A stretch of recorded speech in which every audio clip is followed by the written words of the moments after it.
સાધુ સંતોની પાવન ભૂમિ તરીકે ઓળખાતી જૂનાગઢ હવે વિવાદોના વંટોળમાં સપડાઈ છે। તાજેતરમાં ભવનાથ મંદિરના મહંત મહેશગીરી બાપુ દ્વારા જૂનાગઢના પૂર્વ ડેપ્યુટી મેયર ગિરીશ કોટેચા પર ગંભીર આક્ષેપો કરવામાં આવ્યા છે। આ કેસના સંબંધમાં ગિરીશ કોટેચાએ રાજકોટ ખાતે પત્રકાર પરિષદ યોજી, જેમાં આક્ષેપોને પાયાવિહોણા ગણાવ્યા છે। સાધુ અને સંતોની ભૂમિ ગણાતી એવી જૂનાગઢની ભૂમિ જાણે વિવાદોના વંટોળો વચ્ચે ઘેરાઈ ચૂકી હોય તેવું લાગી રહ્યું છે, કારણ કે છેલ્લા ઘણા સમયથી જૂનાગઢની ભૂમિ કોઈના કોઈ વિવાદો વચ્ચે જોવા મળી રહી છે। ત્યારે ભવનાથ મંદિરના મહંત મહેશગીરી દ્વારા જૂનાગઢના પૂર્વ ડેપ્યુટી મેયર ગિરીશ કોટેચા ઉપર ગંભીર આક્ષેપો લગાવવામાં આવ્યા છે, જેને લઈ જૂનાગઢના પૂર્વ ડેપ્યુટી મેયર ગિરીશ કોટેચા દ્વારા રાજકોટ ખાતે એક પત્રકાર પરિષદ યોજવામાં આવી હતી।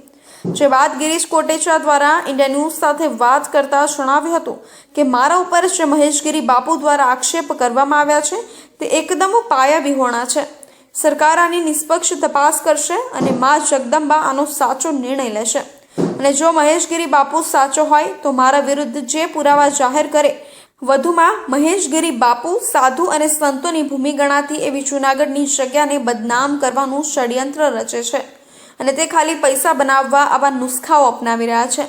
ત્યારે પૂર્વ મેયર ગિરીશ કોટેચા દ્વારા આપવામાં આવેલા નિવેદન બાદ હવે મહેશગીરી બાપુ શું ખુલાસો આપે છે તે જોવું રહ્યું।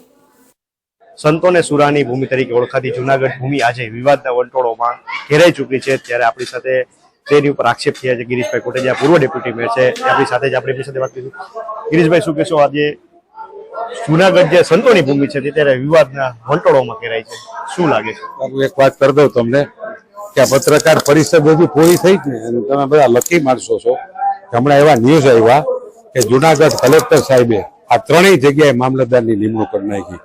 હવે આ મારી જગ્યા છે અને મારું આ સંત બિહાડી દો, વાત પૂરી થઈ ગઈ। વહીવટદારના હાથમાં આવ્યું એટલે બેસ્ટ શાસન હાલશે। મહેશગીરી જે રીતે રાતના 1:30 વાગે તનસુખગીરી બાપુનું હોસ્પિટલમાં એની બેભાન અવસ્થામાં હતા ને અંગૂઠા મરાયો, આ ક્રિમિનલ માણસ છે, આ જગ્યાના હડપ કરવા વાળો માણસ છે। તું ઈ રાતે જા, એના પરિવારની તો ખબર કાઢ। તે કોઈ દી આને તનસુખગીરી બાપુની સેવા કરી, તેને નજરે જોયા છે ને પેરાલિસિસનો એટેક આવ્યો હતો, એની હાર્ટની વેનો બંધ હતી, અને જેવી જગ્યા પૂરી થઈને રાતના 1:30 વાગે તું અંદર ઘરી જા, અને એ પણ ગોકુલ હોસ્પિટલમાં આઈસીયુ વિભાગમાં। એટલે આ માણસને આજે રિઝલ્ટ કુદરત આપી દીધું, આ વિકૃત માણસ છે। તમારી પણ ગિરીશભાઈને ગંભીર આક્ષેપો કર્યા છે કે પૈસા લઈને બધું સેટિંગ કર્યું છે। ગુજરાતના જે રાજ્યના જે અધિકારીઓ છે તેમના ઉપર કર્યા છે, ગૃહમંત્રી અમિત શાહ ઉપર કર્યા છે, બધા ઉપર એને ગંભીર આક્ષેપો કર્યા છે। શું આ સાચે આ આક્ષેપ સાચા છે કે પછી પાયાવિહોણા છે? મારી ઉપર એને આક્ષેપ કાલે હું કર્યો ખબર કે ભવનાથ મંદિરમાં ગિરીશે ભવનાથ મંદિર હડપ હતું ને ટ્રસ્ટી તરીકે માગણી કરી। આ પણ હાવ ખોટો માણસ છે।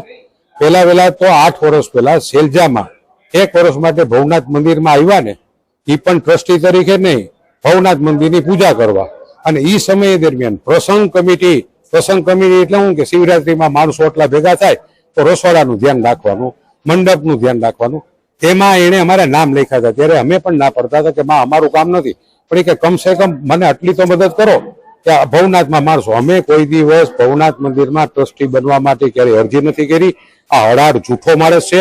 કાલ પતાકડા બતાવતો હતો ને હું ચીઠા ખોલીના, તારામાં તેવડ હોય ને એટલા મારા ચીઠા ખોલ, અમારી 7 પેઢીઓના ખોલના। અમે એક કૃત્ય એવું નથી કર્યું કે અમારા નીચા જોવા જાય। ભવનાથમાં તમે ગિરનાર દરવાજાથી 101 મંદિર આવે, એમાં એક પણ માણસ એમ બોલે કે ગિરીશભાઈ આવું કર્યું?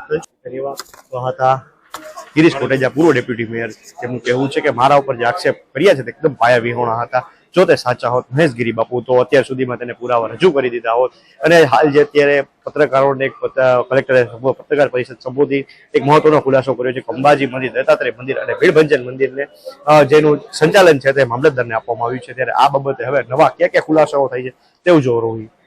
કેમેરામેન ચિંતન વ્યાસ સાથે પ્રતિક લીંબાણી।